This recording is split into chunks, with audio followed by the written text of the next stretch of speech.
Hello, everybody out there.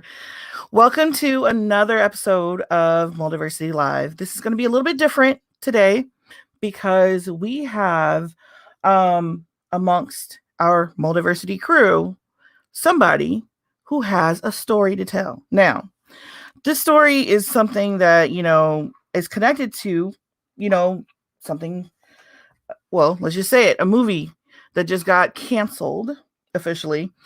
And when we discovered that this person had a significant connection, we decided that we would dedicate a whole episode to talking about this because, in addition to his efforts, there's also some tea.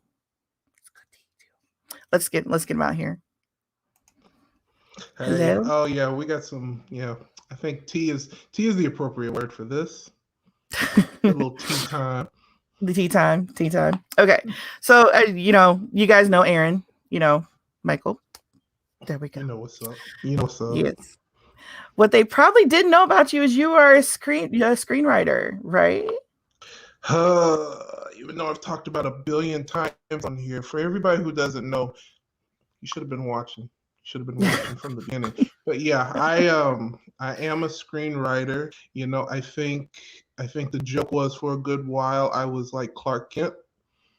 So I'm just writing 1 minute, and then the next minute I'm pulling Superman heroics by doing things that nobody really knows. I like to work in the shadows, but yeah, screenwriter, that's just one of the many things I do. And let's just get it out of the way. Let's call it for what it is. I was focused on my favorite world, that is New Gods. Love that world. Yeah, okay, yes, Fourth world. Yes. Yeah. If we had a song for this episode, there we go. So the fourth world, you that's what you're talking about. Yes. So let's just jump right into it. I mean, how did this all get started? How did you get connected? I mean, because this is Hollywood. I mean, you out in the Midwest. How did y'all connect up over this? Well, honestly, it was a stroke of luck. So I came up with the concept to want to do this about April 2016, right after I saw BVS in theaters, and I was like, oh, you know what? Nobody's, I love me some Jack Kirby. I don't think they're thinking about this stuff. Little did I know, right? But I really got in contact with different people through the internet. There was a hosting website between creatives, and there was a script reader he was a script reader and an agent, and he was just looking for new material. And I was like, hey, I'm currently conceptualizing a story. Are you interested in, getting a piece of this pie, basically? And, obviously he's going to say yes, because how could you say no? And when I broke down what I wanted to do, he was like, well, I think I know some people who work in that little circle. Maybe we can, get some things going if the script is good enough. The little circle meaning Warner Brothers, Yes. and all of them. So did he mention names to you at that point, or he just said, I could hook you up? Okay. Yeah, he just said I could hook you up. It wasn't any it was mostly just talking about Warner Brothers as an entity at that moment, and I should have done my homework beforehand, because if I had known names, I think some things would have happened a little differently. So at that time, were there any like contracts or anything like that done? None. No, it was a what did they call it? A proverbial handshake. Yeah. Then they were just like, you know what? We really, and they kept saying we, and this is when the little alarm in my head started going off. It was, we can do this, we can do that, and the proverbial handshake was basically if your script by, I think he said draft like 3 or 4 was up to standard, industry standard, then he would take it to the decent circles, it'll click that, was undisclosed to me, and it was supposed to just be like, boom, you get to talk to this person, you can do this, you can make this happen, we can get, Wow. like 20 different contracts signed. And that actually, to do a little time jump though, there was about to be a contract signed later into the game that we can get into a little bit later, Mm-hmm. where I was going to move out to Los Angeles. They were Oh, going to pay my rent for a loft for about, I think, 4 to 5 months, and it was supposed to be, solid. But wow. You had it like yeah, that? I didn't know I Wow. had it like Okay. that. Okay. So let's get there. But right now you just broke, and he Yep, just told you you broke just in Texas.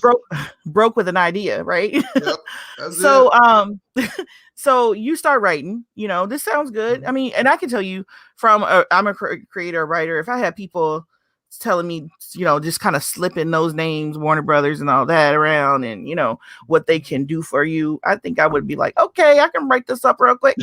Right. So so you jump in. Where do you, and you jump into the story, and let's talk about, set this industry stuff aside for a second and talk about this story.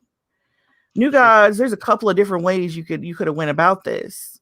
Mhm. What was your route, and how did you what is your route for telling the story, and how did you come to this angle and determine this? I was I was very invested in what Zack Snyder and Chris Terrio were telling in BVS, and all the rumors and different ideas of what tone and story is. And I went to film school, guys, so I'm a big film nerd. So I'm just like, okay, I can see it in my head. I use my third eye. I got a good idea, and so my main focus was, what was Jack Kirby trying to tell in the comics? Ignore what came, in the 80s and afterwards. Just what was Jack saying in the 70s?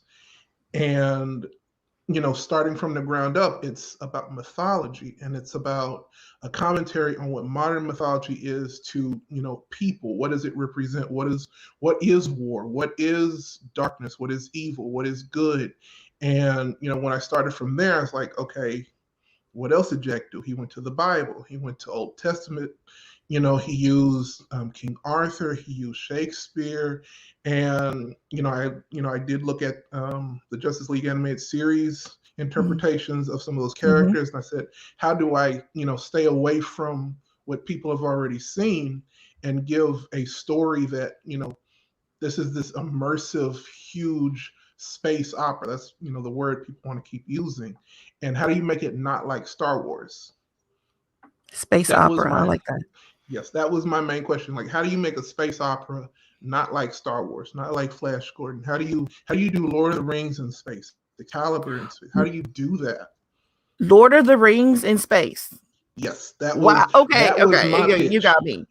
See, I Wow. think that's what got everybody else too. I was like, how do we get that? How do we capture those three films and put it into a script? And I just dove head first in, and I was just like, okay, here's this. The idea, the whole idea is just, how do you talk about war? The concept of war, the concept of the right to live, the concept of nature versus nurture, all in this bubble, this Mhm. really cool bubble with characters that honestly nobody really cared about. Yeah. Yeah. Yeah. Because New Gods is, I think those are some characters that a lot of people don't know. Right. Yeah, and you, so you did your research. That I really loved, I tried. that how you're mixing all of these stories, all these narratives in. That sounds amazing. But I read part of your script, and I Yep. read Jack Kirby's New Gods. They don't begin the same way. All Okay, right. so let's talk about that no more. Talk about that some more. I mean, how did you? I mean, I know you were Well, had talking, to trying to get spice the it up a essence. little. Had to Yeah. spice it up a little. Okay. I think the biggest indicator for where I needed to go with it was when I saw Wonder Woman, the first one in Hmm. 2017. The way they depicted the gods, the Olympians, I was like, okay, I don't care what anyone afterwards would come in and say, these are the old gods. And what would lead for, how would, basically my question was, how would these guys, dying off lead to, Darkseid and Isaiah and Orion and Big Barda and, all of these characters. And so I'm like, okay, I want a modern interpretation of basically, people would consider a dated idea. But the thing is it's a timeless story that even that dated, language that wouldn't even mean anything. So I'm saying, okay, let's see where did Darkseid come from, but play with it, play with the ideas. Like, my thing was, he is an ancient evil. He's basically, Satan. He's, the fallen angel, basically. But how did he become Darkseid? He's still Uxas, when you first see him, even in Zack Snyder's Justice League. He's Uxas, in the flashback. So how do we get there? And I'm, trying to show that in the span of, I think, 5 pages. And you go with the page a minute idea. So that's 5 minutes of, heavy lore. And I'm just like, the more I work on it, I'm just like, okay, Metron, our character Metron, he is your point of view character. He should be the one, since he knows how all this happened. He should be your narrator at the beginning, very much like Lord of the Rings. You had the big war, the battle with the narration. And I'm just like, this makes perfect sense. And then you dive into the Pact, which was Nerd Moment issue, 7 of New Gods. So I'm just like, okay, let's just stretch that out a little more, because there's a lot of story, just in, like, Jack Kirby made 4 books based off of his Fourth World. So I'm like, how do you capture all of these, in the first 20 pages? Because if you can do that, then you got your audience hooked immediately. And so I'm throwing you, like, here's Darkseid. Here's Darkseid versus Highfather. Here's the Pact. Here's Granny Goodness. Here's Big Barda learning who she is. Here is, the Furies. Here's Metron. Here's the Old God's death. I actually did go more into detail, because I always felt like what happened in Patty's Wonder Woman, maybe that wasn't the whole truth. Maybe the death of the Olympians what if that was just the Amazons' interpretation of what happened? Their side. Was yeah. And so I'm thinking, let's do, what if we take the ideas of all of these big events in what, at this point, the DC EU, and let's say, okay, well, here's the real story of what really happened during all of this. Here's man's perspective. Here's the Amazon's perspective. But here's what really happened. And you just,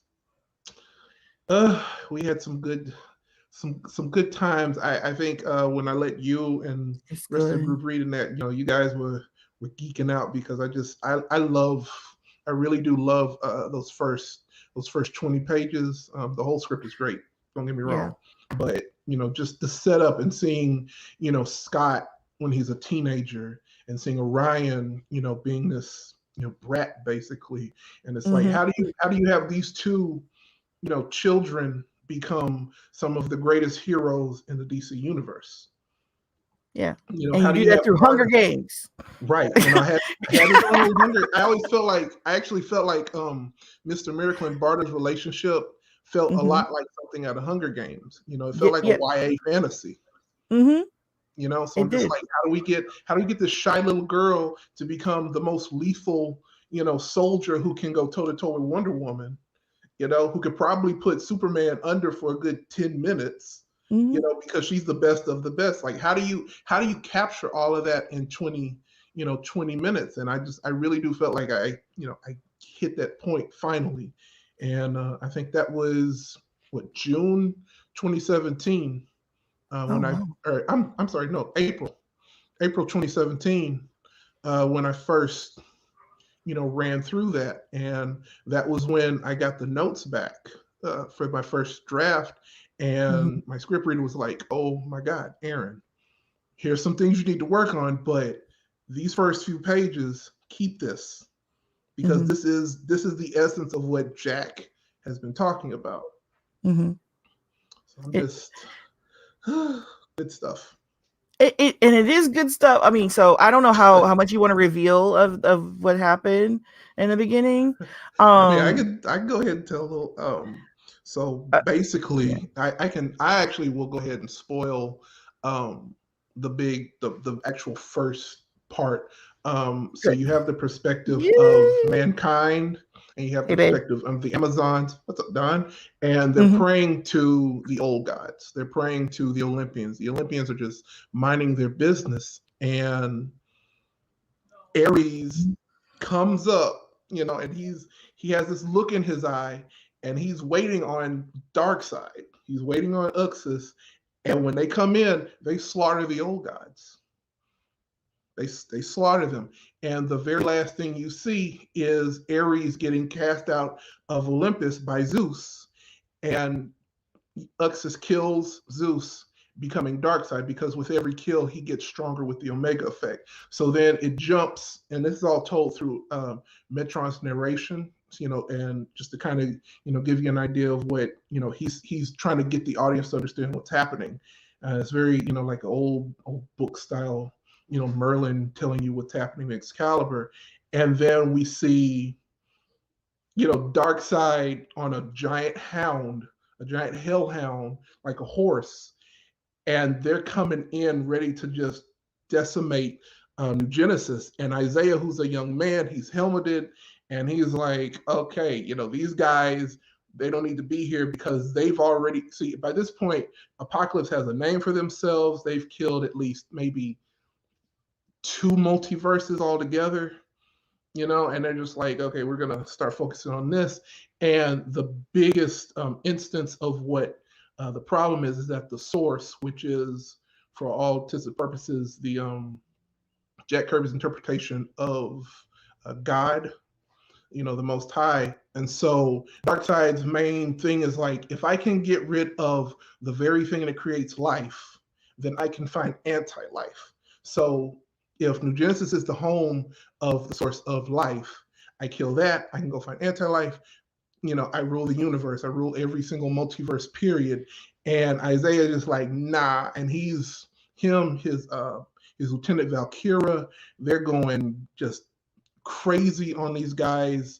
The original Furies come out. So there are 4 Furies who are like the 4 Horsemen of Apocalypse. They're all women, and they're attacking, and Valkyria, like, she beheads one. It's so cool. And then it's a fight between Isaiah and Darkseid only, and Caliban's in there too, by the way. And it gets so bad between these 2 leaders, it's like nothing stops until the source literally separates them. And then Darkseid's like, okay, this too much, I'm not gonna win this, I need to go. And then he takes off his helmet. He's screaming up to Metron, because Metron's just sitting there like, oh yeah, you probably should have stopped. And at that point, Isaiah's like, can I fix this? Because obviously the universe is, everything's in shambles, and it's Isaiah and Darkseid's fault. Isaiah feels, part to blame because he's a hippie. He thinks the universe, runs through life and all friendship and all this stuff. And so he's saying, what can I do to fix this? Metron goes to Darkseid, and Metron's like, hey, I have a plan. And Darkseid, and I have in the script, it says Darkseid is pleased. And they find a kid off the street, which is Orion, which is Darkseid's son. And then they, take him, they snatch him up. Isaiah, who doesn't want to give up, his son Scott, Metron's like, this is the only way it's going to happen. And at that point, both sides meet. Basically, I call it the Garden of Eden, but the land where they fought, originally it's, a war-torn area at this point. Both sides are waiting. Desaad comes out with Caliban and Orion, and Isaiah's holding Scott. They switch kids, and that's how it begins. That's your prologue right there. Oh, I'm sorry. No. We're not done yet. My bad.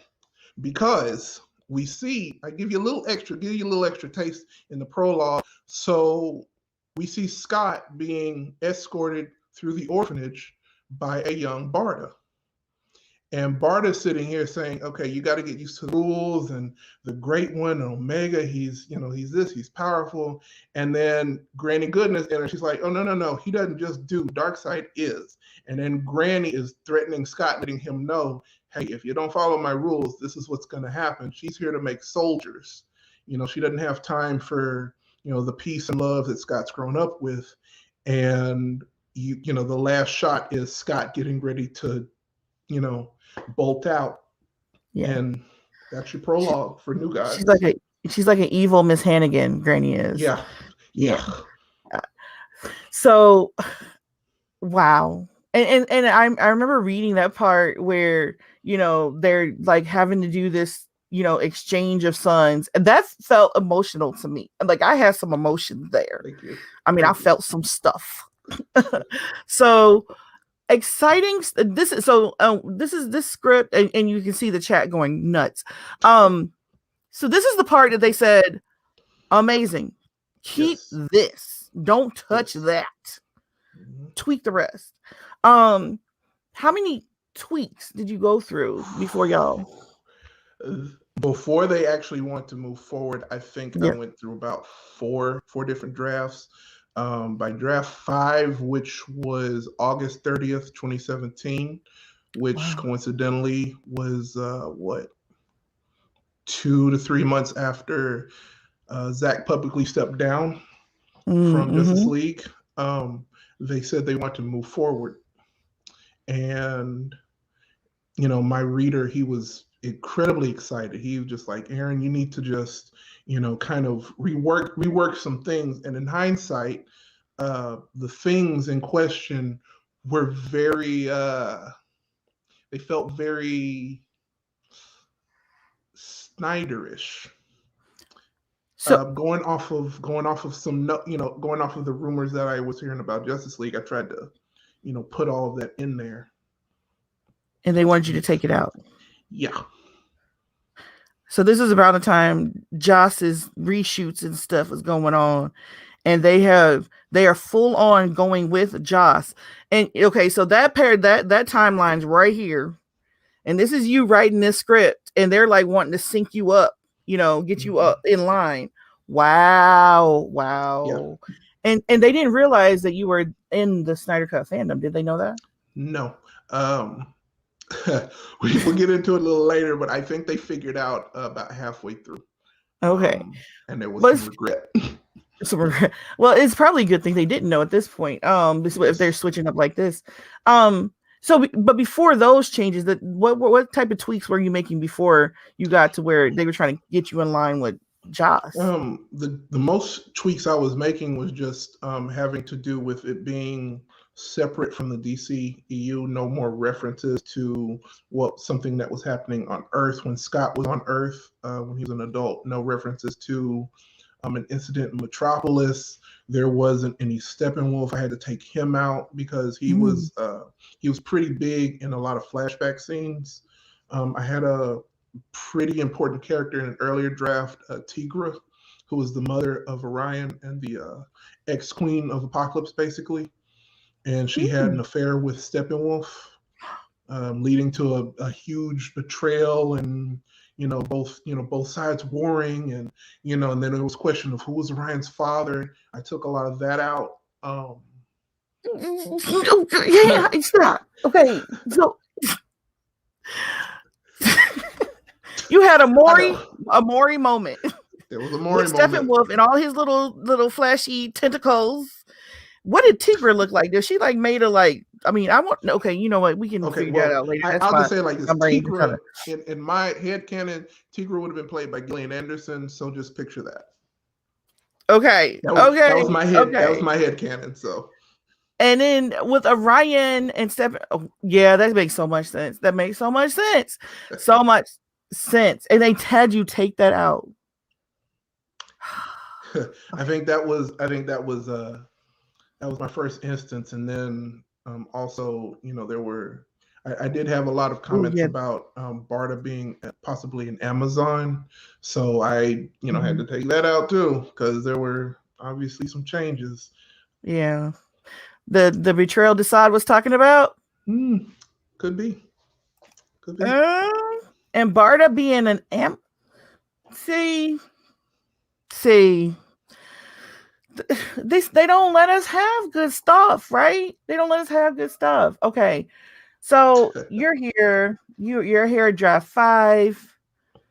What's been said to you at this point about what's been promised to you to keep you going? Because I know as a writer, you Yes, keep on telling me to revise something at this much. We right, better have something on the table. right. There was it was the last email in about I think July, July 2017. Oh wow, yeah, July 2017. That was quite a month and a year, That wasn't was it, for your DC year, huh? fans? And I was told that there were a lot of good murmurs, and I distinctly remember in the email it said, "I think we have a shot of getting this to the right people because I'm 5 miles away from DC Entertainment's office, so you know, fingers crossed." And I was Uh-huh. like, "Oh, okay, well, let's do this." And Uh-huh. on the flip side, to kind of I think this was the beginning of the end, but it still kept me going somehow. It was December 9th, 2017. Uh, he said, I can't forget this either. He was like, "Well, the shakeups at WB may really work in your favor." And I'm thinking, this is December 2017. And, Justice League came out in July 2017. I'm like, well, how do you know there's shakeups going on? So, I'm thinking in my head, I with my nose all wide open, I'm like, oh, okay, well, maybe there's a chance. Mm-hmm. And he says, just keep highlighting, I think what's going to make this, get picked up is that this highlights a different part of the DCU. And, this isn't your main Justice League roster. So you have a really good shot of, getting this done. And, it's the end of the year. I'm Uh-huh. like, okay, we're really about to get things going, you know, and I mean, but read between the lines though. right. That's okay. Newton. I mean, something that's not Justice League, right? Mm-hmm. Something new, something separate. Mm.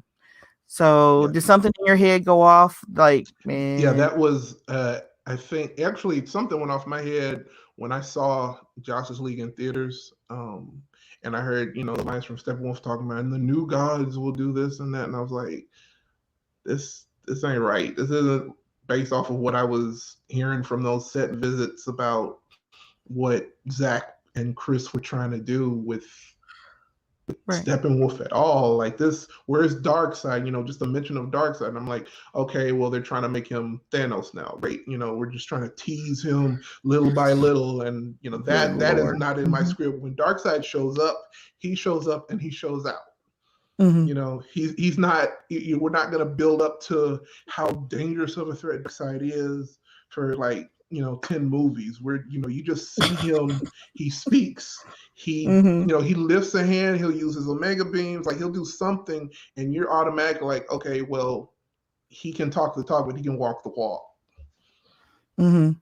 So Oh yeah, the man. bells and whistles definitely, they went off in my head after that email, and I think I started to pull back, and I think he could tell I was pulling back Mm-hmm.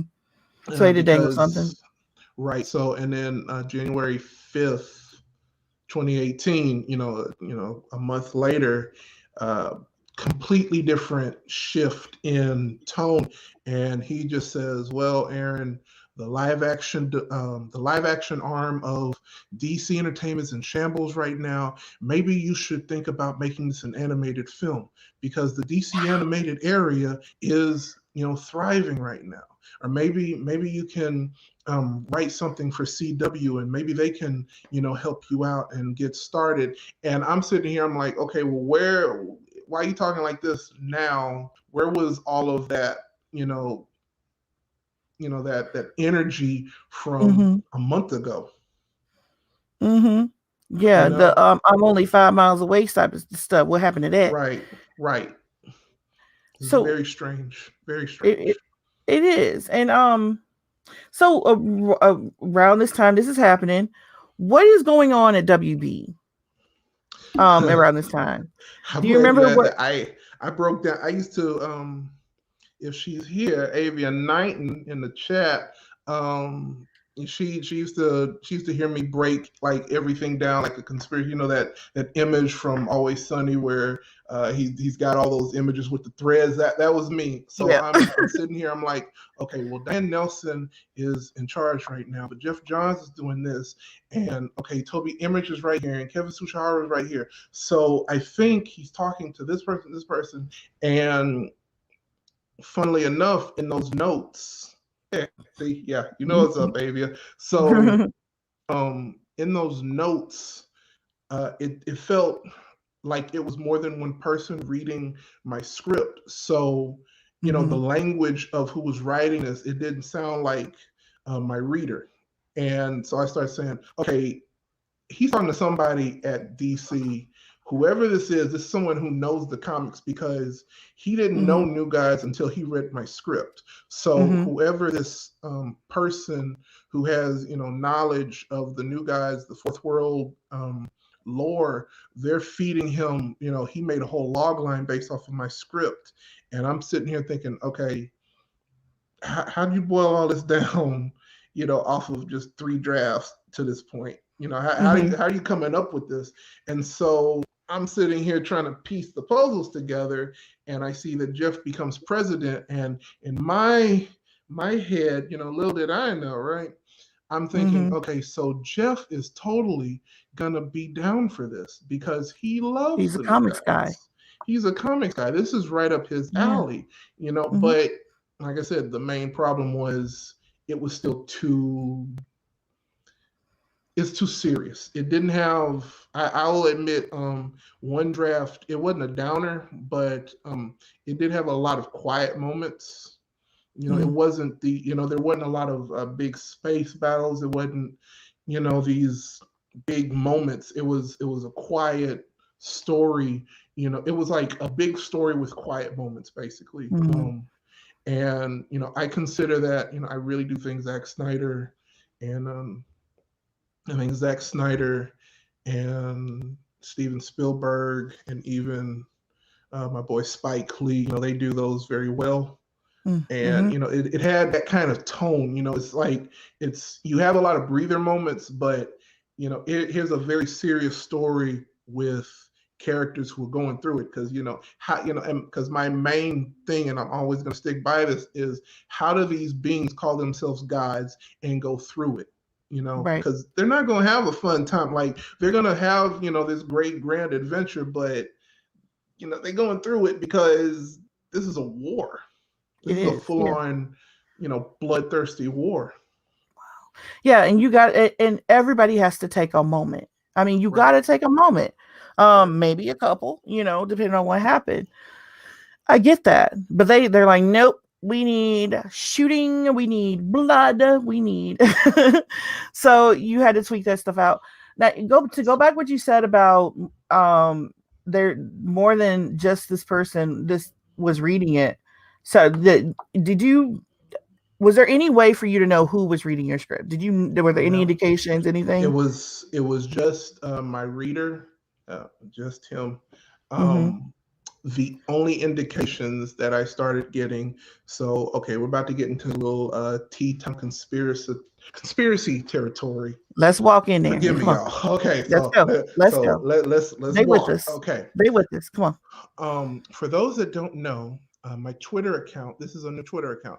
I had an old one. I had a lot of followers. All right, and I thought I was doing pretty good. So I think it was around the time I met my reader online. About 15 Twitter accounts followed me, and it's so crazy looking back. But the accounts were New Genesis, Big Barda, New Genesis, Orion, New Gods, Darkseid, New Gods, Yugakan, New Gods, Hegra, New Gods, Kanto, New Gods, Calabac, New Genesis, Apocalypse, at New Gods Fourth World or something. Like it was nothing but New Gods accounts, Like and I'm all marketing? about it felt like it was the beginning stages of a marketing tactic. Oh my God. That's what it sounds Like, like. yeah, and Because that's I what they talked do, you know? to right, and I talked to um I don't I wish I really got his name, but he was at Scott Free DC, and I talked to him a couple times, and and it was the language of what he, the way he was speaking. I was like, okay, this is somebody who works at DC because he knows a lot. Like I remember he saying he loved Green Hornet, he loved Green Lantern. Him, put two and two together like I Is this did, you Jeff might get Johns? four. You might get four. I don't know. I don't know. I'm not saying that, but that's what it felt like. It was very strange. It was just Mm-hmm. very strange because they all would follow me, and then like random accounts from them, they would just randomly DM me saying congratulations, keep up the good work. And there were people from across the pond who worked at Marvel, Mm-hmm. through marketing. Who There's one woman who worked with Marvel in marketing. She just randomly DM'd me and said, "Hey, I heard a lot of good things about you. Keep up the good work." And I'm like, okay, You hadn't announced thank your you. your script at this point, have you? No, Wow. not So not a yeah, peep. yeah, other folks was reading your stuff. Um, Yeah, wow. Like yeah. not just other folks. It was like probably a whole. It was probably getting passed around the industry. If it's yeah, yeah. Um, and it sounded like they were putting together a marketing campaign for it. Like they were going forward with it. I'm so I don't. sorry. Well, there was just one problem. I can add on to this. There was one small problem that my reader pointed out before he ghosted me. Actually, he said, "You have a great idea. You have a great script. People, I'm sure, reading this, but you don't have a producer or a director attached." And this was January 2018. Um,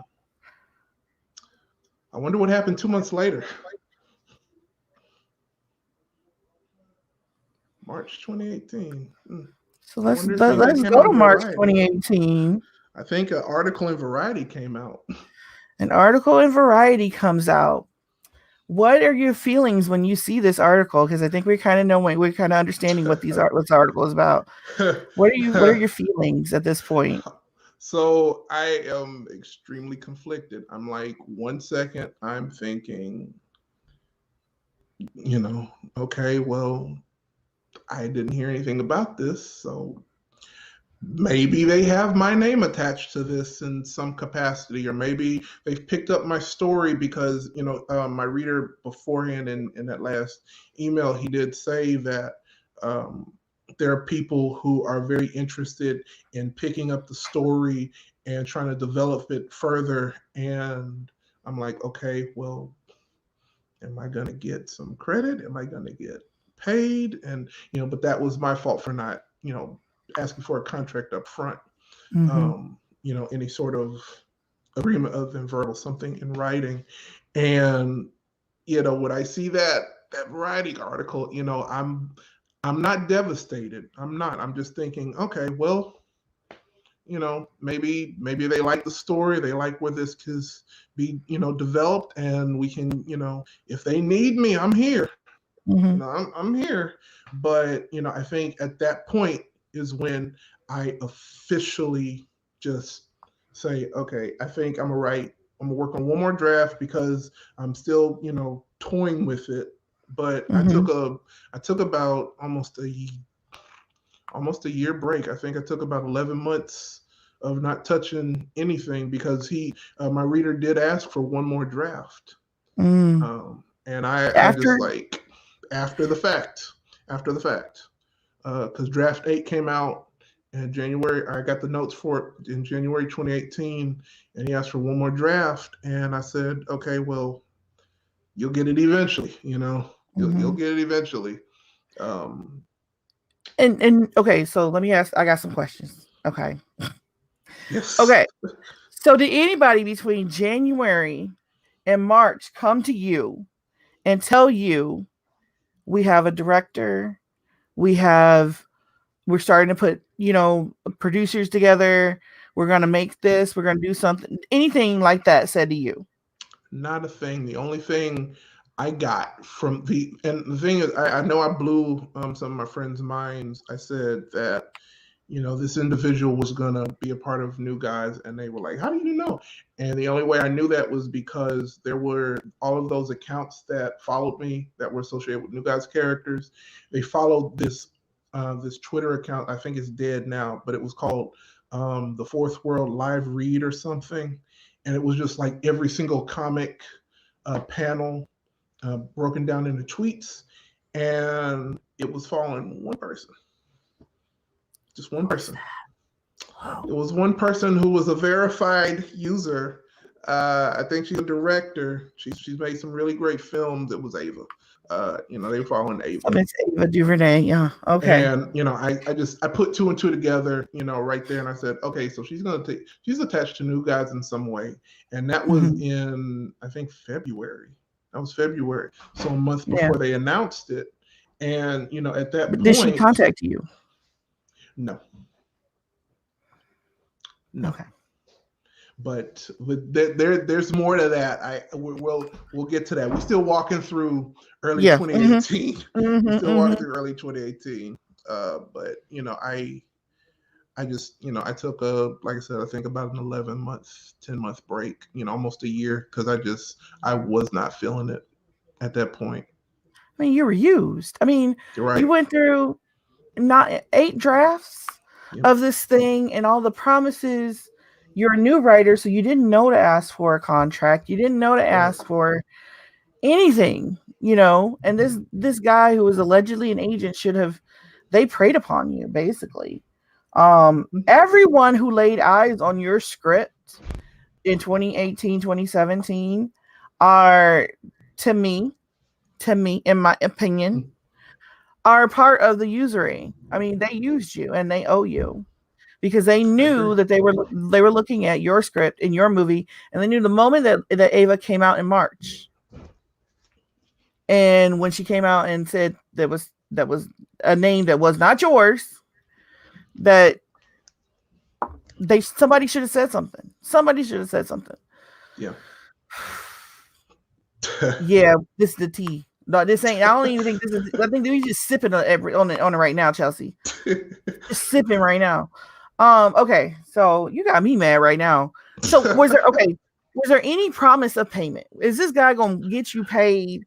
Did you get any money? It was early talks of that, I think, when around draft 3, and the further we got, it was just like, we need you to put out draft. We need another draft.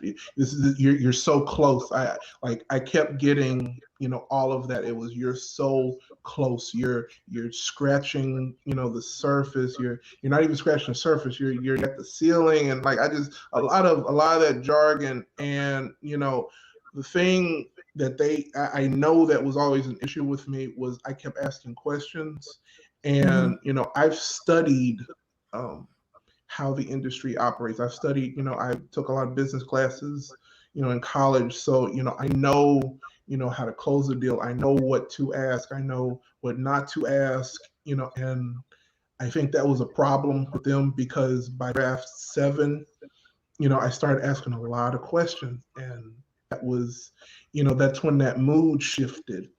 And, that was, in my mind, I'm already pulling back. And then when I see that Variety article, I'm just like, okay, well, I'm good, And I told him, I said, look, I'll make one more draft, but it's just going to be for fun, because at this point, that's when there was another writer announced. I cannot remember his name, but he only wrote one movie. And, the thing is, for all intents and purposes, for everybody out there, when you try to sell me something, I do my research on it, and I can usually see through the BS. And so when I saw that writer was attached, and I'm like, that's not WB's MO. This guy's a filler. Mm, He's only written one film. It was a great film, but this is just a filler name because they don't know how they're going to move forward with my stuff because you know they're so drastic. My thing is, I didn't just change maybe if it's a 120-page script, I didn't just change pages like 70 through 75 to fit something and then change the last 10.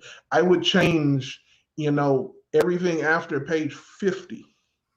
mm, So I'm rewriting about 60, 70 pages, because I'm like, if it's going to be there, it's gotta sync up. And if it's going to be very drastic and different, and at this point I'm seeing there's a lot of different people moving forward with different projects, and then Jeff steps down, I'm just like, there's a lot going on here, but mm-hmm, do I really want to continue doing this? And I'm just, my first instinct is not no, but heck no, and mm-hmm, I just, I said, I'll do it for fun. And I'll give you my best. That's what I told him. I'll give you my best because, my thing was, this was basically my Uno reverse. And it mm-hmm, was, I'll give you one of the best, one of the best drafts. And then I'm going to continue working on the other one just for fun. mm-hmm, Because you're never going to see what I really could do with this thing. I'm like, mm-hmm, maybe it'll be a documentary about it one day, maybe, whatever. But I'm like, at this point, there's no Zach. mm-hmm, There are rumors about, what went down behind the scenes on the Justice League set. There are, they're moving forward with Aquaman. I remember that Wall Street Journal article came out, and they said, this is when Lisa Snyder Cut was really blowing up, and it had a fighting chance. And I think that was, there was this big divide, and there was no way for me to, try to even get into that. There were too many gatekeepers. mm-hmm, There were too many gatekeepers, and that's usually how it is for when you're trying to actually pursue something that mm-hmm, is beneficial for both parties. Is that people on both sides, they don't want you to have access to the individual that could actually help them, mm-hmm. because then you could dismantle and destroy everything they've been working towards. Yeah. You know. I mean, yeah. And we're talking about Zach here. I mean, have you had a chance to talk to him and or to even Absolutely show not. him your script? Absolutely not. Do you think he's read it? I mean, that it was since it went around I to just about I everybody. I think honestly, I don't think he's had any idea, because when I was pursuing this is when he stepped down.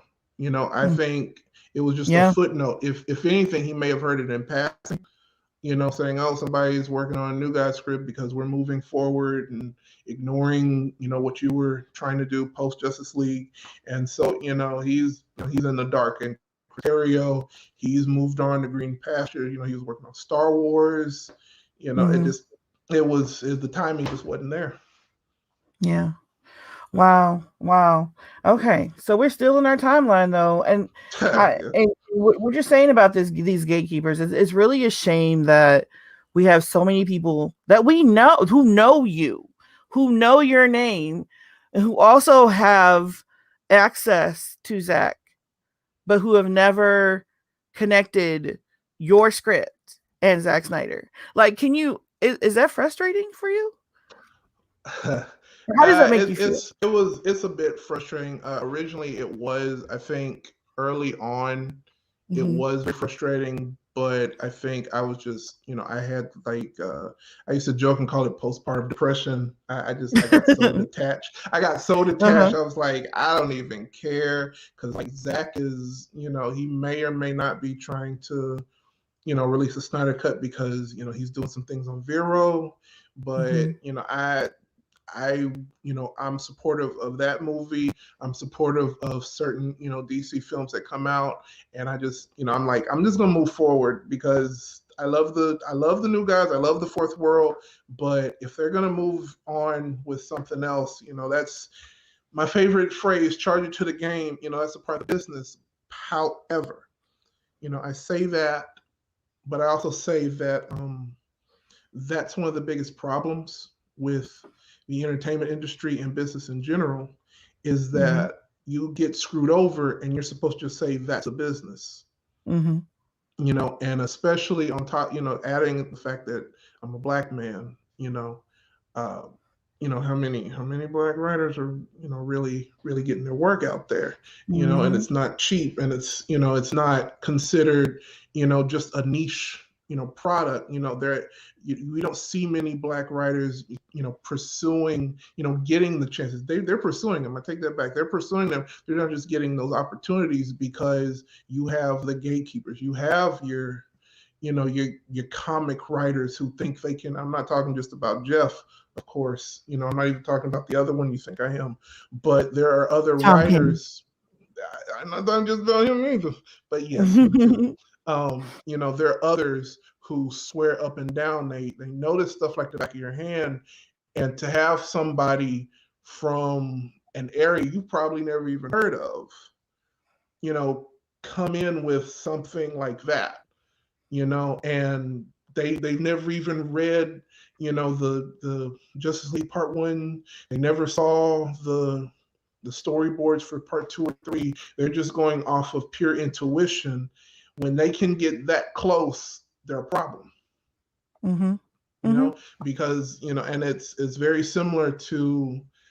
Um, it's very similar to some other stories that we've heard from other individuals who've been treated pretty poorly at that company, under Mm-hmm. that umbrella with DC. It's just Yeah. Yeah. you can't do it. They don't Right. want it. It needs to change. It needs to change. And that's why one of the reasons why we're here telling you, getting your story out, because it needs to change. Because there's some writer somewhere right now getting the same treatment. Same treatment. Yeah. So we're going through our timeline still. We're still in 2018. Take Yeah. us on out. Take us on through it. So what's happening to you? You took 11 months off. So we kind Yep. of So go, we're we're back in in. 2019, Yep. right? We're back in February. Matter of fact, no, I remember this date, February 19th, 2019. Um, I finished that draft in January because I just do it, from my own peace of mind. And I get notes back in February, and I've never received any feedback the way I did. And he kept calling me, whoever this person was at this point, they kept calling me author Aaron Johnson. He captures the screenwriter Aaron Johnson, captures the essence of Jack Kirby's Fourth World. The king of comics would be so proud.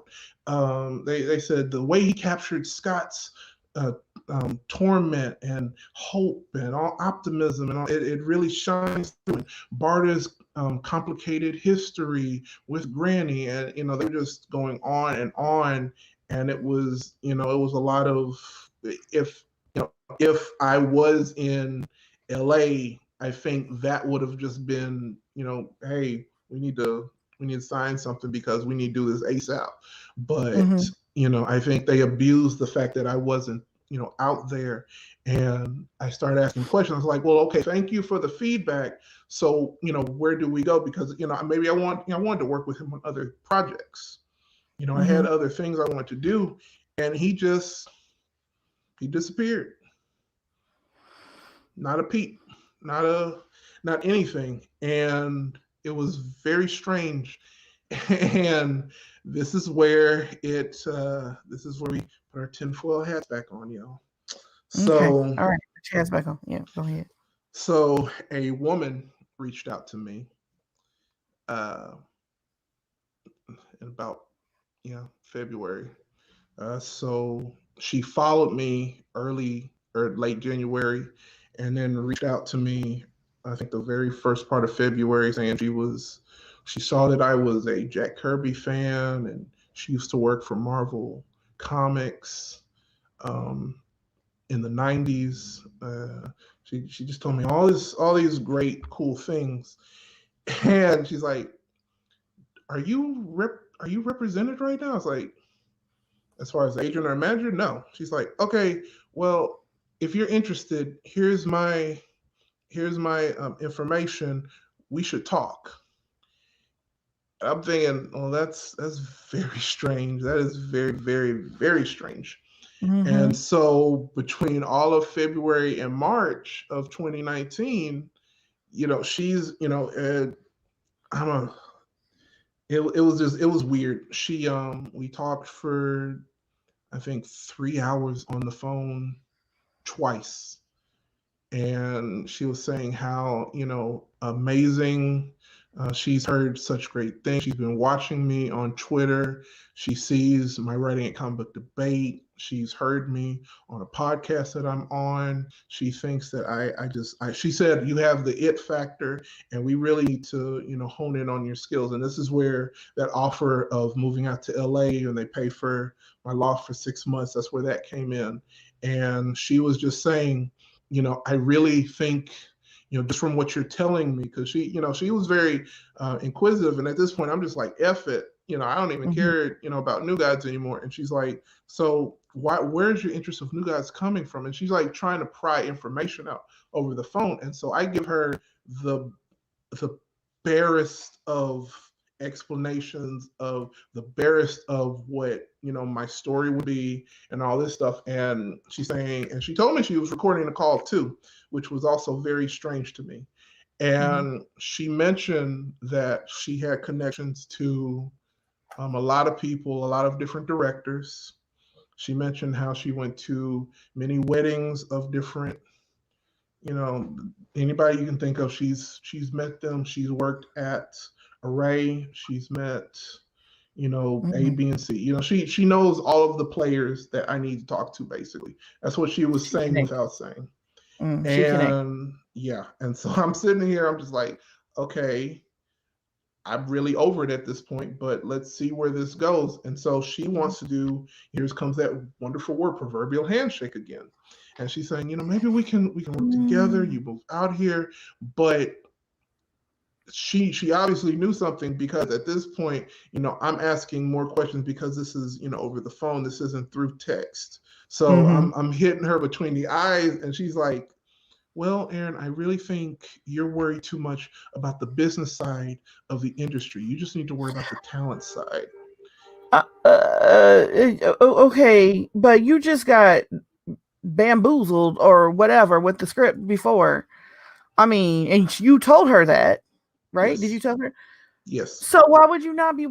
Okay, all right, And then Miss she Thing, told go ahead. me, and then she told me that I need to remove myself from Comic Book Debate as a writer, and I need Why? to, because in more or less words, they were very pro Snyder Cut. And she said I need to get a whole different Twitter account, because the people that I follow, which are a lot of people that I still follow and follow back, um, she called them toxic and poison, and it just was not going to be a good image for me. And I just right then and there, I was like, okay, well, this is crazy. Mm-hmm. She got her evidence. I'm good.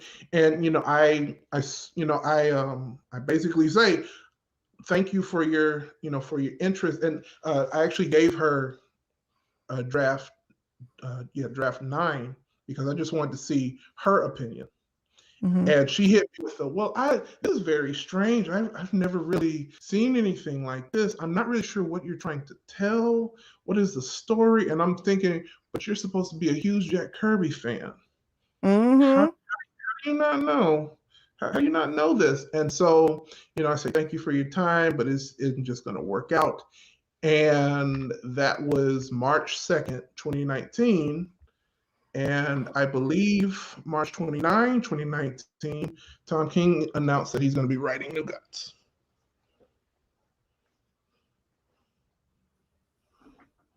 Okay. Okay. Okay. So, and yes, people in the chat, if y'all looking at my reactions, this is my first time hearing the whole story too. So that's why I'm just like beyond, beyond.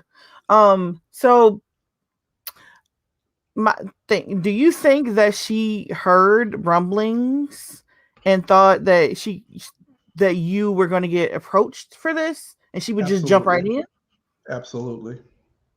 Just from the jargon she was speaking, because she was very adamant about signing me and getting me out to LA. I mean, like within the month, we were talking. Mm. Like she wanted me out there March of 2019, immediately, and So, that's do you think if you yep. had an agent and you were out there, you could have gotten, they would have kept you on instead of putting on Tom King?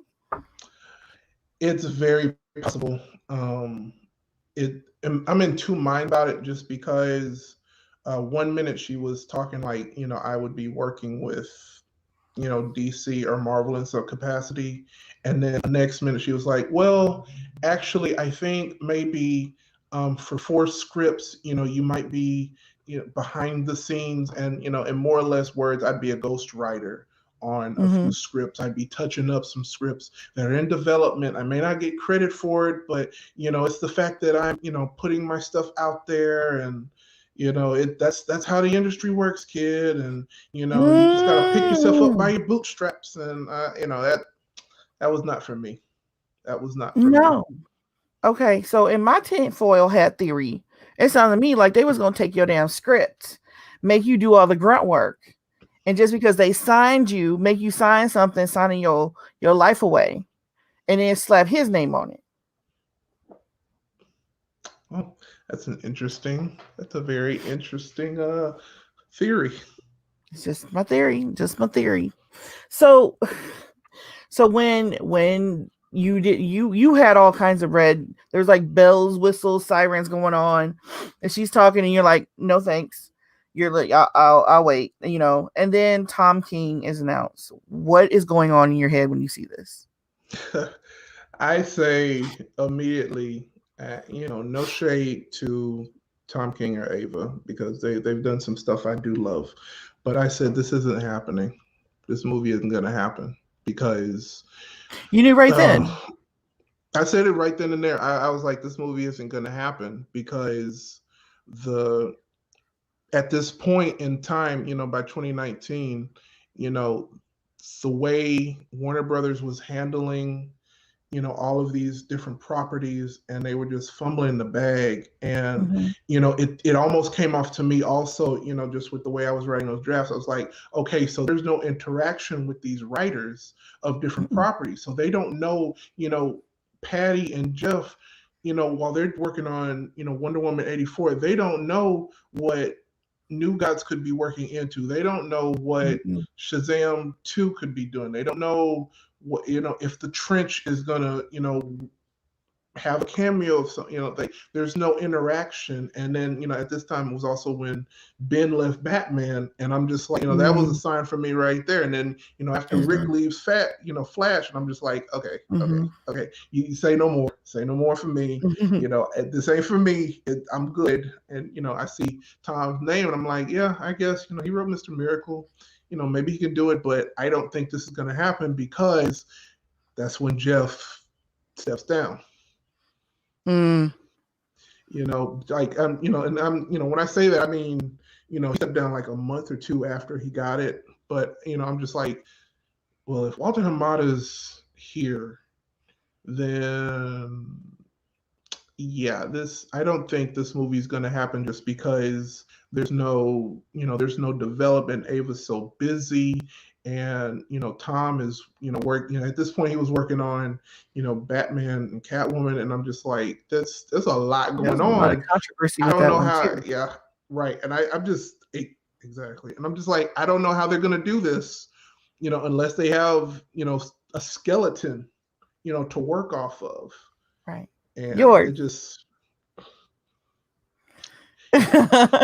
yeah, I'm just like, there's it's impossible to try to start from the ground up on, Mm-hmm. and this is just based off of me, knowing the material. They could be going a totally different direction. Mm-hmm. I do remember one of the mentions in that one of those emails was Guardians of the Galaxy tone. So I'm just like, maybe they'll do something Mm-hmm. like that. But what Mm-hmm. I saw for the story, just, that's, you can't, unless you're really, invested in the material and how to execute all these different big ideas, based off of different lore. You can't do that. It would be a flop. It really would. Mhm. It would be. You have to take your time. Yeah, because with New Gods, it's such an epic story.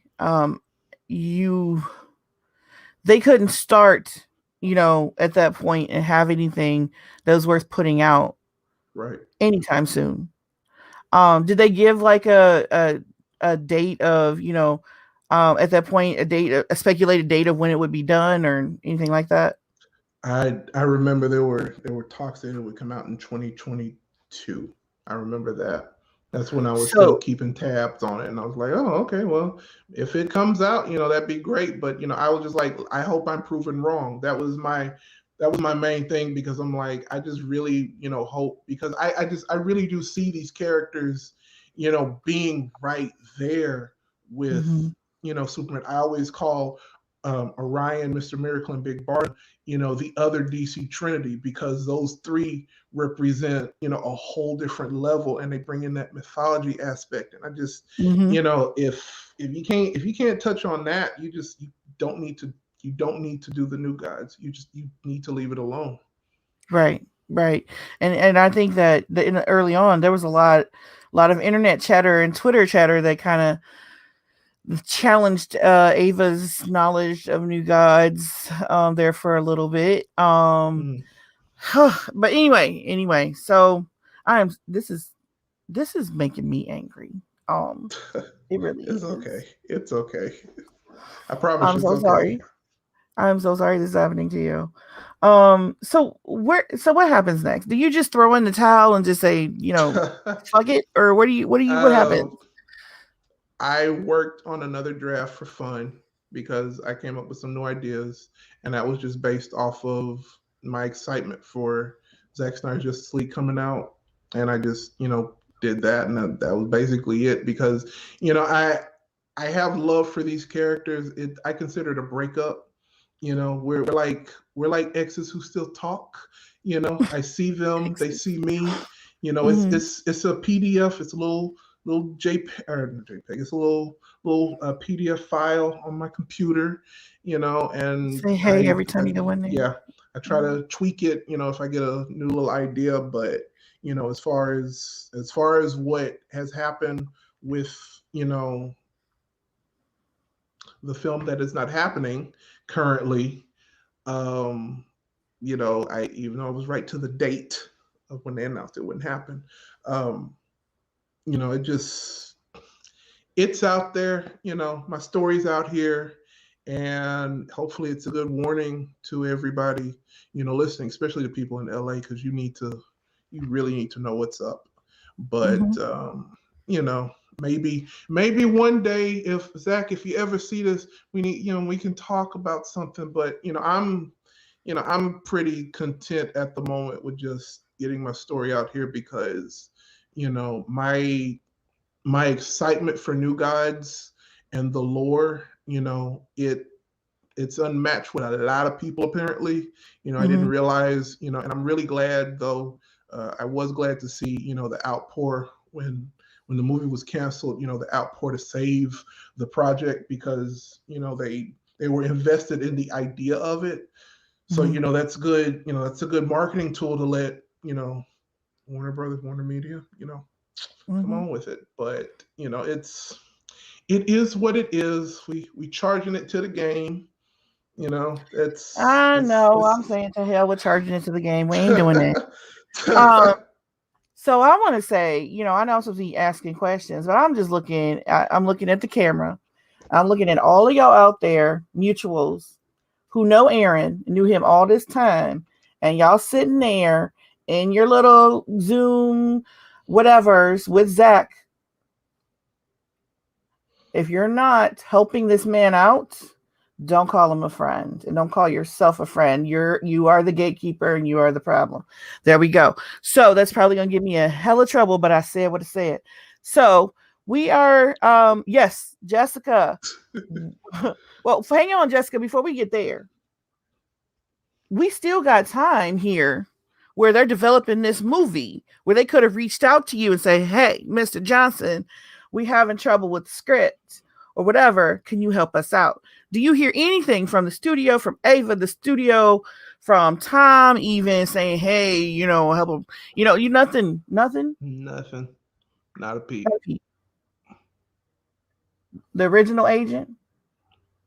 I have not spoken to him since 2019. And Sister Girl, she came back.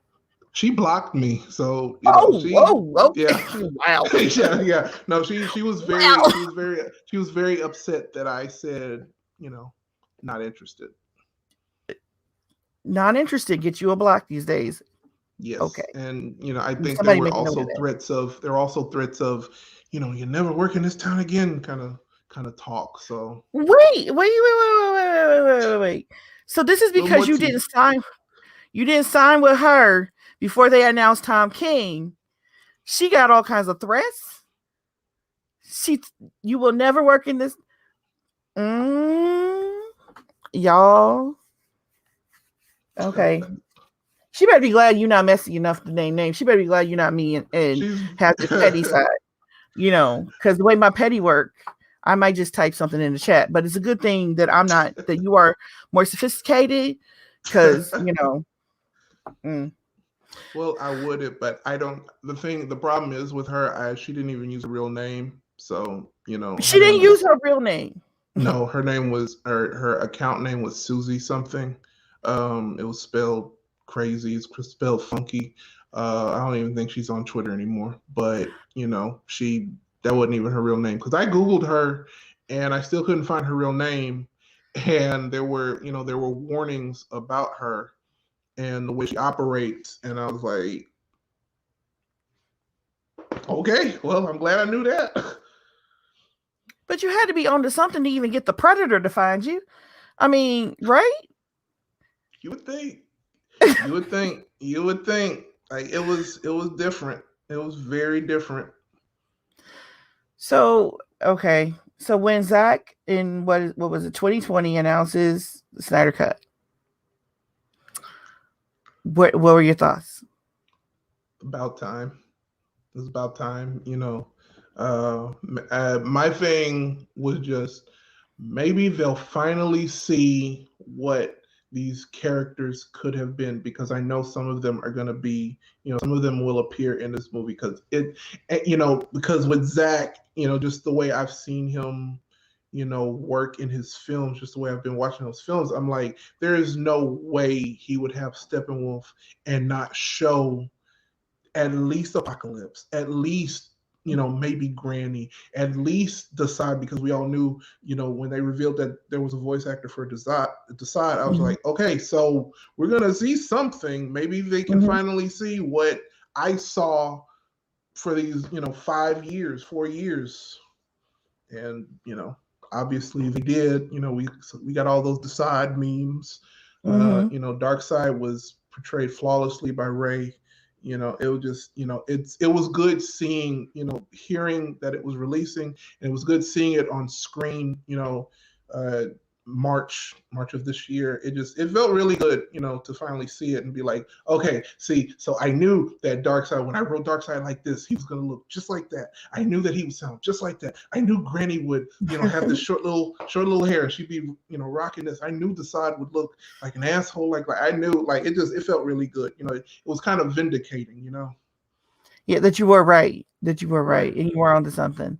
Right. And okay. So, what has anything happened on this script at all? And I know I'm asking this several times, but I'm wanting to be sure that we established the fact that, I mean, even before the announcement that the project was dead, did anybody contact you? No, there was going to be an attempt. I was tempted to reach out to Ava.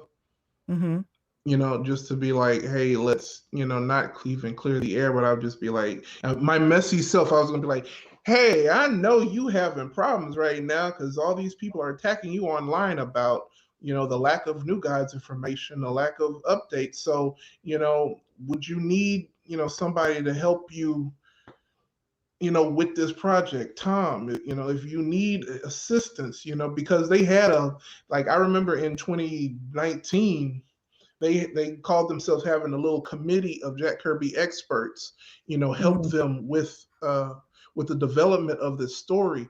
And I'm like, based off of what I saw with Jack Kirby 100 anniversary, 2020, I think last year, or even 2019. If those were the ones who were helping them, wasn't a good idea. Because it just, they didn't have a lot. it was, there weren't any updates. And, I have a pretty good sense in business when I see something dying. And I'm just like, maybe, here's a latch ditch effort. Maybe, just maybe, they might hear me out. And, I don't even need credit at this point. Just don't screw these characters up, because I don't know why I have such a connection to them. But, I consider it, like, I will say I'm a gatekeeper for New Gods. I really am. I mean, 9 drafts. Come on. The way y'all feeling about Batman or Spider-Man or Superman with the red undies, like, that's how I feel about New Gods. Okay. I just, I really do love those characters. And, if there is even an inkling, to get a shot at making sure it's in the right direction, even if it's from the sides, that's better than anything. Because, like that, I did, consider pursuing trying to reach out to DC Animation about it, because I was just like, it might as well. But, that's, everything got shut down because of COVID for a while. Everything's starting to open up again. But, it just, when the project got canceled, it was just like, I'm not surprised. I'm really not surprised. It's a bit disappointing, because it almost felt like a game of cat and mouse. Because at this point I'm just like, oh, where's an update? Oh, here we are. But I do know that Ava had a huge passion for Barda, and it sucks that unless we get a spin-off of Justice League, or even in Justice League 2, we probably will never see these characters. And that sucks. That really sucks. It does. So let's scroll back before the cancellation. There was a leak of your script. So do you think that might have sped up or affected things a little bit? I'm really not sure. I was very shocked when I saw that. Whoever did that on Reddit, y'all chill. Y'all need to chill. I'm glad it was just 5 pages, but when I saw that, I was just like, y'all are trying to resurrect something that, I don't know if that was a power play from somebody, at DC saying, oh, you had a script this whole time. I don't know what the deal was. Like, I don't know what was going on. But when I saw that, I was like, well, I'm glad people could see, what could have been. But, that was something that, that there was a lot that changed between that draft and what I had, the most recent one. I'm like, y'all need to chill. I'm flattered y'all felt you need to leak it, but and still no contact. It was funny to me. No, there was no contact, because at that point I'm like, that surely Ava would say something, or Tom would say something, because this is pretty pretty big. Because I did see there was a lot of there were a lot of comments about that thing, and I saw all the people quote retweeting and all this stuff, and I'm just like, well, I'm flattered, guys, but one, that's an old draft. Two, unless Ava, Tom, Zach, Walter, whoever, unless they see that thing, I mean, let it go, because you're gonna get me in trouble, y'all. Y'all gonna get me in trouble. Now, if that did have something to do with the project getting canned, sorry, not sorry. Sorry, not sorry. But charge it to the game. Charge it to the game. I think the highlight for me of that whole situation was just on our episode where we heard Ray read my favorite line of Darkseid. That was my favorite part. If y'all hadn't seen that, watch it. Yeah. I think it's Go to our 58 minutes. 58 minutes mm-hmm. in, you'll see what I'm talking about. It was good stuff. It Yep. was all in good fun. It was good fun. Yep. Go to the MulDiversity episode with Ray Porter, 58 minutes. You have to, I mean, I felt it. Like, and I was like in my office, I just got, a couple ring lights on and it's dark everywhere else. And there was a corner and I'm like, I felt like I needed to turn some lights on. I felt it. And I'm remembering the part of the script that I read at that point. It was a little sad. So where do we go from here? Well, currently you can find me on MulDiversity. No, I'm writing some scripts. I'm planning to do a short feature with Avia Knighton, one of our co-hosts. I've been working on like tons of different scripts, for like all these projects that I've had, forever. And it just comes down to funding and do I know a producer and can I be my own producer? But, I think, just kind of taking a break. Like I've said before, I have been, kind of playing with that New God script again, just to see what could have been, if it played off of Zack Snyder's Justice League. It's good, y'all. Y'all, for those who I've told could read it, you'll be getting it soon. You'll get it soon. I promise you. You'll get a gift from Santa Aaron. I promise. You'll get a Okay, gift. so you're gonna be gracing some of us with, and I say us because I'm gonna be Oh checking my yeah. box too. Oh yeah. Um, There's 5 people who usually are on this thing with me that will expect something. Oh, thank you, Chelsea. Thank you. Thank you. oh, Jarrell, you real Jarrell. Yep. See, yeah. we will use the old ways. I'm Period. kind of scared. There Because go Twitter. ready the Armada to Twitter. Oh Oh my my God. god. Release Oh, the Aaron script.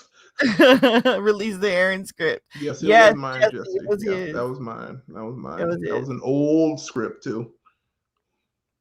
Wow. So what is it? What is it that you want people to know about this whole situation? Oh, that's what I want them now. I want them to know one, always try to be the best judge of character, period. Know what you're getting yourselves into. Um, try not to get too messy here, but I will say for anybody who's doubting anything, look at what's happened the past year since Mr. Fisher has, spoke up. Look at the abuse of media from different sides to try to silence him. Mm-hmm. That's for anybody doubting. But my main takeaway for what I'm hoping everyone can take away from this is just, there are people, who are just like you guys, who are huge fans, who are actively trying to pursue this stuff, but there are people in positions of power who just, they don't want it out there, Mm-hmm. because that would open up a lot of doors. And, the strength in numbers, and the strength in talent, it's there. Look at what we did with getting, the Snyder Cut released. So, there's more power than, there's more power in you guys than with between the 7 of those executives. And, just keep on keeping on. I love New Gods, love that world, love the fourth world. But, this is a good cautionary tale for anybody who wants to write, anything, even if you're just trying to write a book, there are way too many of us, Mm-hmm. and too many writers in general who they consider green. And, for those who don't know, green is just, a novice, new. They consider who don't understand. Uh, oh, what's up, Meg?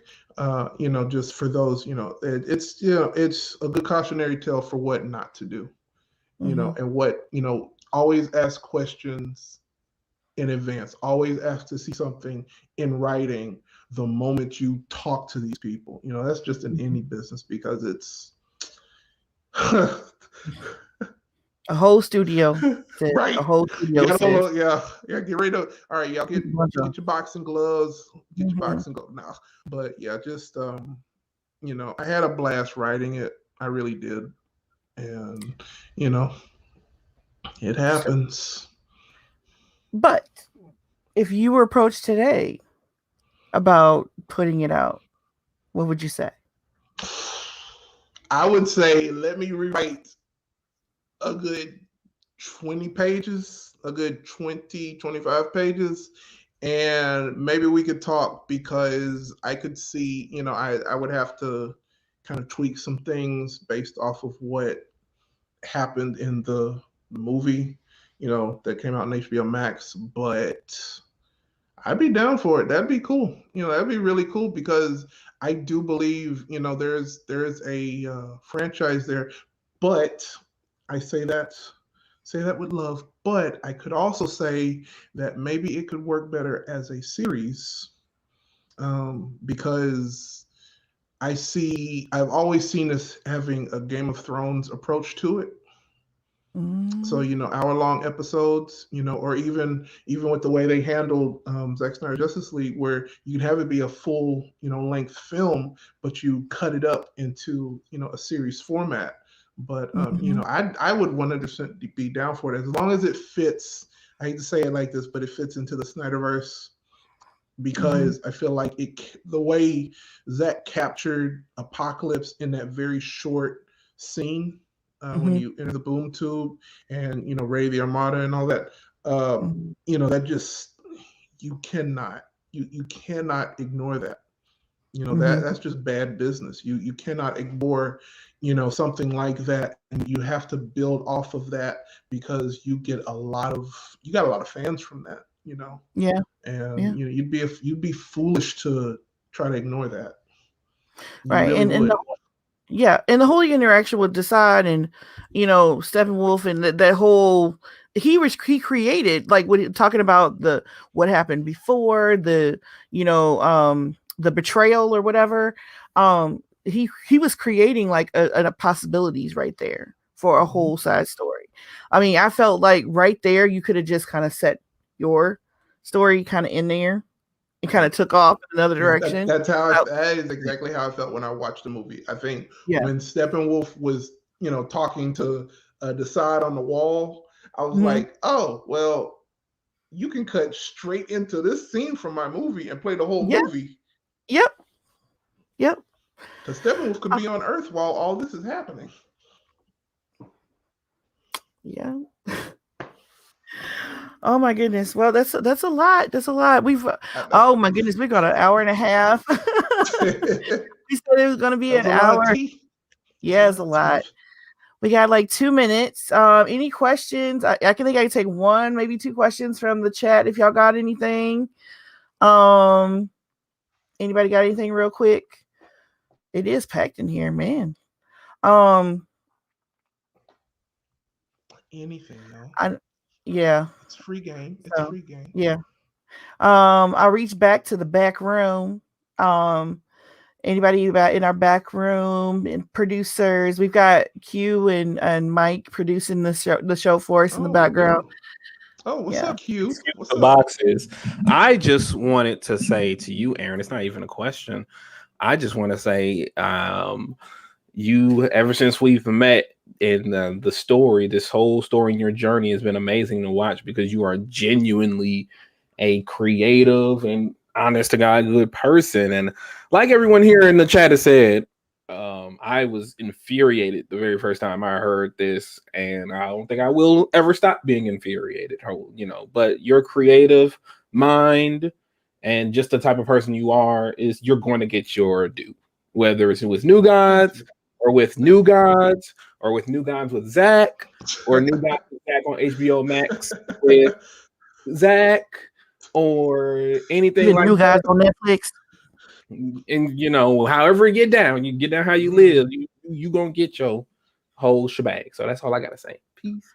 This question from Chelsea right here. Oh, so we just going into the line. Okay. Okay, You know, Now I see what Woo, Ray there you go. meant by under the Girl. bus. That's my Now I girl see. right there. Yeah. I mean, I'll answer it. I'll go ahead and answer it. Okay. If you're comfortable. Okay, I'll say it like this. Okay. I'm not saying yes. It could be a completely different story. However, I just think it was interesting that a month after I do not talk to my script reader, that film is announced to have 2 writers. 1 month later, I just thought that was interesting. Honestly, if they did take that script, I mean, run me my money, because I still have all of my drafts. I still have all of the receipts still. Everything timestamped. So Email. run my money. Yep, Mhm. emails, got them all. Run me my money, but it's a possibility. I'll check it out, and if they do have something, then I think I have to go talk to a mouse about a little something. But it's kind of like a we'll see. I would say it's a 60% chance. I'll give it 50. It's a 50-50 chance right now. We don't know. We just don't know. So Eternals were watching you.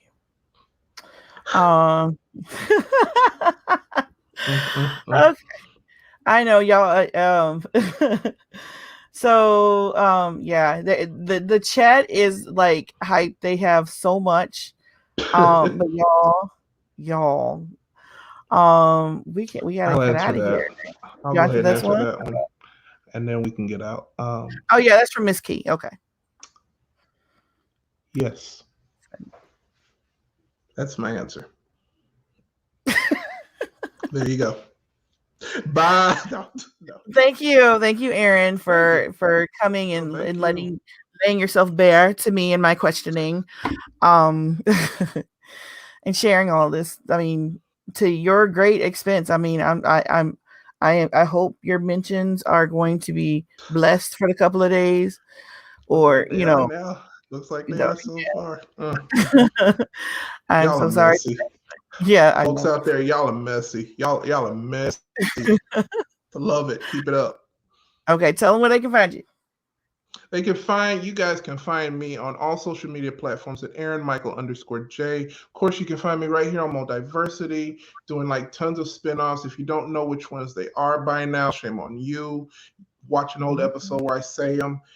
You can find me on Comic Debate, writing articles. You can find me hopefully making some movies here and there when I am not just dealing with the crippling anxiety that is this world now. But like for real, it's all good. You can find me just acting a crazy. I mean, think of pain and suffering, Crazy wild man about the fourth world on Twitter. Maybe rewriting that script. We don't know. We'll see. Yeah. I mean, you gotta dial up that pain and suffering. That $5, okay. And you can find me at Jonita Davis on all social platforms. Tomorrow night on The Mess, come see us. We're gonna be talking about Good Girls Again. That's awesome.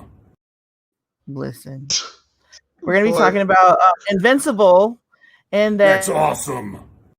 You stuff it in my gosh. Oh my God. Okay, so we're gonna be talking about Invincible and that hard ass episode from last week. And I know all of y'all have been watching them. I know everybody has questions. Tomorrow I'm going to show you a clip of an interview I did where the couple, Lucky and George, talk about the pie scene. The actors who play Lucky and George talk about the pie scene. Nice. You don't want to miss it. They break it down. So come sit with us on The Mess where we get messy about all kinds of movies and shows and stuff. And like Aaron said, if you don't know what the rest of it is, shame on you. Watch our channel. Okay. So that's all I got. Bye, everybody. Peace. On out.